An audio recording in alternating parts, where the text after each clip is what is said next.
Salut à tous et bienvenue dans cette nouvelle vidéo Apprendre SwiftUI. Dans cette vidéo, j'ai choisi de parler du nouveau processeur M1 ou M1, ce processeur qu'Apple a annoncé lors de la keynote 2000, de juin 2020, ouais, pour les développeurs. Alors, à ce moment-là, ça s'appelait pas comme ça, c'était l'Apple Silicon. Donc voilà, le nom commercial a été annoncé mi-novembre pour justement montrer la rupture avec Intel. Donc Apple a choisi de créer son propre processeur, donc qui est ultra puissant. Il y a plein de benchmarks sur Internet maintenant. Donc l'idée de cette vidéo, c'est, alors comme je ne l'ai pas, je t'expliquerai pourquoi j'aurai pas le M1 en 2020, mais avant de revenir précisément à ça, c'était déjà pour te présenter que pour Apple, c'est définitivement la rupture, le divorce avec Intel. Donc aujourd'hui, le processeur M1, il est disponible sur les Mac mini, les MacBook Air et les MacBook Pro 13 pouces. Donc pour le moment, ils sont que sur ces trois modèles qui sont les modèles les plus vendus chez Apple, entrée de gamme si on veut, même si c'est des entrées de gamme très puissants. Et aujourd'hui, on a pu voir que cette puce-là, par rapport à des puces Intel Core i9, etc., elles sont vraiment très puissantes.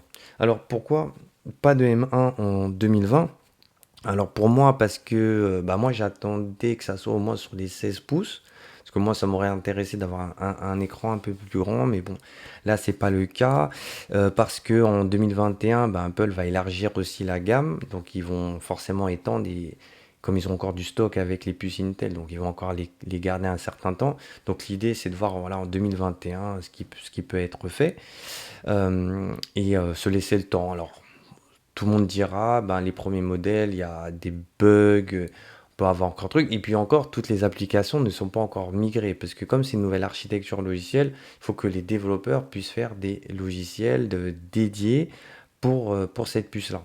Donc voilà, donc il y a un petit temps de synchro. Donc l'avantage, c'est que si tu utilises des applications natives comme Xcode, Final Cut ou des choses, des logiciels Apple, tu n'auras pas de soucis. Mais par contre, si tu as des logiciels comme Photoshop, qui vont sûrement se mettre à jour, hein, où tu en as besoin vraiment pour produire, peut-être que tu vas être pendant un certain temps un peu limité, voire même bloqué, le temps que les logiciels se mettent à jour. Donc ça, c'est aussi pour ça. Donc pour moi, pas de course dans l'immédiat, même si je te cache pas que pour le développement, il y a vraiment des trucs vraiment sympas.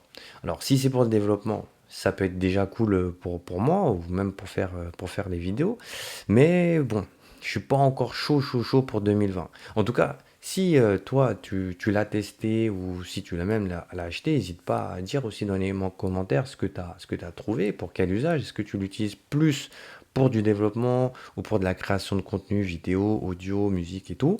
Donc n'hésite pas à le partager parce que moi je te cache pas que si je le prends, ça va être vraiment pour le code. Apparemment les performances pour le code, notamment avec SwiftUI, c'est assez énorme. Donc j'aimerais bien faire un benchmark, faire un test live de cette puce pour voir ce que ça donne. Mais voilà, je suis pas encore chaud pour 2020. Mais après, qui sait?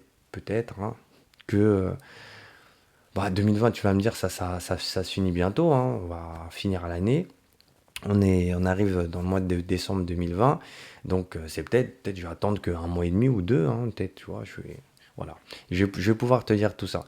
Mais en tout cas, c'est vrai que mon Mac, il commence un peu à souffler, et je te cache pas qu'il, voilà, c'est un peu dur pour pouvoir builder des projets, et surtout quand on commence à demander beaucoup de ressources. Et je pense que la puce M1, elle va sûrement répondre à ça. Donc si il y a un M1 avant 2020, donc ça serait plus un MacBook Pro 13 pouces, mais bon, pour le moment, je te cache pas que je suis pas encore vraiment décidé. Mais en tout cas, ce qui est sûr, c'est que si tu veux continuer, pareil, ton apprentissage Swift, tu vois, et tu vas avoir une machine performante, je pense que l'avenir de ces processeurs est vraiment bah, tout tracé. Et en plus, l'autre avantage que j'ai oublié, c'est que les puces M1, elles vont aussi te permettre aussi de pouvoir générer des applications, de construire des applications qui vont être compatibles pour tous les écosystèmes Apple, c'est-à-dire iOS, macOS et aussi macOS. Donc tes applications, tu pourras aussi les porter directement. Et ça sera, pour moi, ça sera ultra top. Donc forcément, je pense, de toute façon, que je vais être amené en plus à faire des vidéos pour montrer comment on fait une application multiplateforme, aussi bien la faire compiler sur iOS et sur le Mac. Donc ça va être, je pense que ça va être sympa.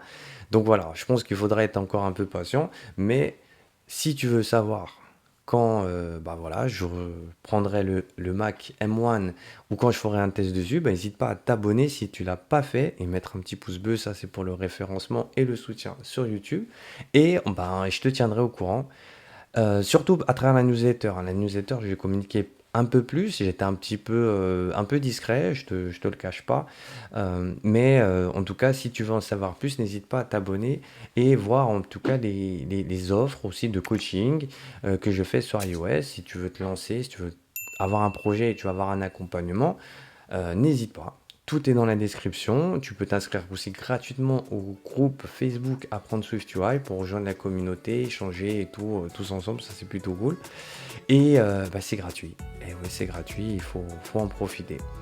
En tout cas, je te remercie d'avoir suivi cette vidéo. Abonne-toi pour être au courant des prochaines. Et on se tient au courant. Ciao.